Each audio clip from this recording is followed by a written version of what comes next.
السلام عليكم ورحمة الله وبركاته. الحمد لله رب العالمين والعاقبة للمتقين، والصلاة والسلام على أشرف الأنبياء والمرسلين نبينا محمد وعلى آله وصحبه أجمعين ومن تبعهم بإحسان إلى يوم الدين. أما بعد،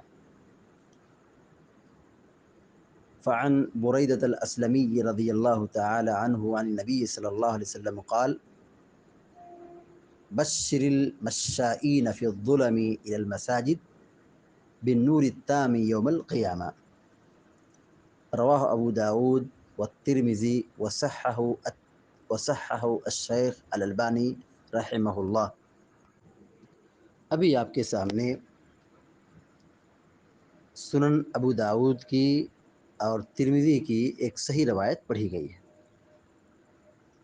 راوی حدیث حضرت بریدہ الاسلمی رضی اللہ تعالی عنہ ہے۔ وہ کہتے ہیں کہ اللہ کے نبی صلی اللہ علیہ وسلم نے فرمایا: بشر المشائین فی الظلم الی المساجد بالنور التام یوم القیامہ۔ نبی علیہ الصلوۃ والسلام فرماتے ہیں کہ تم خوشخبری سنا دو ان لوگوں کو جو پیدل مسجد کی طرف تاریکی میں آتے ہیں، یعنی مسجد آ رہے ہیں تاریکی میں، تو ایسے لوگوں کو بشارت دے دیجیے، خوشخبری سنا دیجیے۔ کس بات کی خوشخبری؟ بالنور التام یوم القیامہ،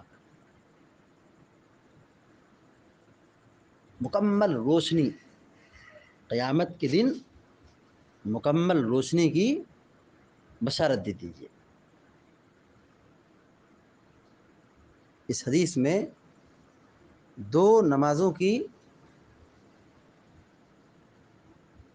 ایک فضیلت بیان کی گئی ہے۔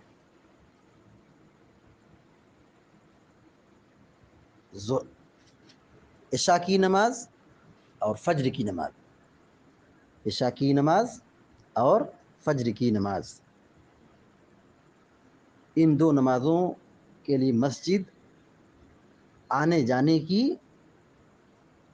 ایک بہت بڑی فضیلت بیان کی گئی ہے۔ جو شخص اندھیروں میں چل کر مسجد آتا جاتا ہے، ایسے شخص کے لیے قیامت کے دن مکمل روشنی حاصل ہوگی، اس کے لیے مکمل روشنی ہے۔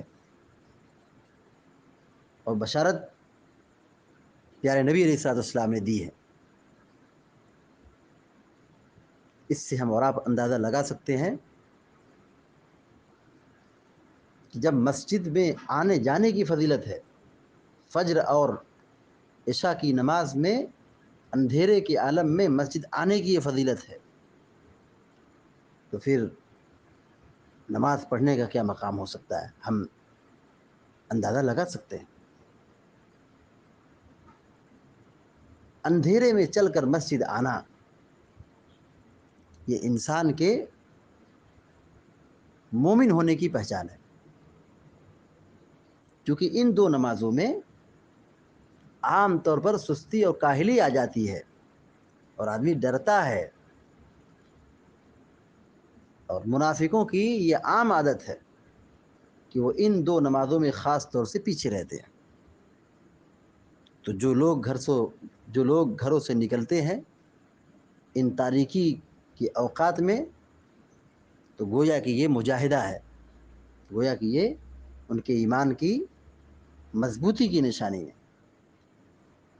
تو اب جو یہ قربانی دے رہے ہیں، رات میں نکل رہے ہیں، اندھیرے میں نکل رہے ہیں اور مسجد آ رہے ہیں، مسجد کو آباد کر رہے ہیں، تو جو روشنی کی تلاش میں نکلے ہیں، کیونکہ نماز روشنی ہے، نماز یہ کیا ہے؟ روشنی ہے، اور اس نماز کو پانے کے لیے گھر سے مسجد نکلے ہیں، اندھیرے میں چل رہے ہیں، تو یہ دنیا کی زندگی ہے جو تکلیف اور اندھیرے کی زندگی ہے۔ لیکن آخرت میں ان لوگوں کے لیے جو نمازوں کی پابندی کر رہے ہیں، مکمل روشنی حاصل ہوگی، مکمل روشنی حاصل ہوگی، یہ اشارہ ہے کہ ان کا حساب و کتاب آسان ہوگا۔ قیامت کے دن جن کو روشنی مل جائے تو وہ اطمینان میں ہوگا، سکون میں ہوگا، کامیابی میں ہوگا، جنت کا پانا اس کے لیے بہت آسان ہو جائے گا۔ لیکن جو یہاں دنیا میں فجر اور عشاء کی جماعت کی پابندی، نماز کی پابندی نہیں کرتا ہے تو وہ اس روشنی سے محروم ہو جائے گا جس روشنی کو نمازی لوگ حاصل کر لیں گے۔ لہذا ہماری اور آپ کی یہ ذمہ داری بنتی ہے کہ ہم جماعت کی پابندی کریں، مسجد کی طرف نکلیں، اور خاص طور سے ہم اس کا خیال رکھیں کہ ہماری عشاء اور فجر کی نماز فوت نہ ہو پائے، جماعت چھوٹنے نہ پائے۔ ہم ان دو نمازوں کی پابندی کریں، اس سے آخرت میں مکمل روشنی حاصل ہوگی۔ اللہ تعالیٰ سے دعا ہے کہ اللہ تعالیٰ ہمیں اپنے ان بندوں میں شامل کرے جنہیں آخرت میں مکمل روشنی حاصل ہوگی۔ اللہ تعالیٰ ہمیں بھی اس روشنی کا حقدار بنائے، آمین یا رب العالمین۔ وصلی اللہ علیہ نبینا محمد وسلم تسلیما کثیرا۔ السلام علیکم و رحمۃ اللہ وبرکاتہ۔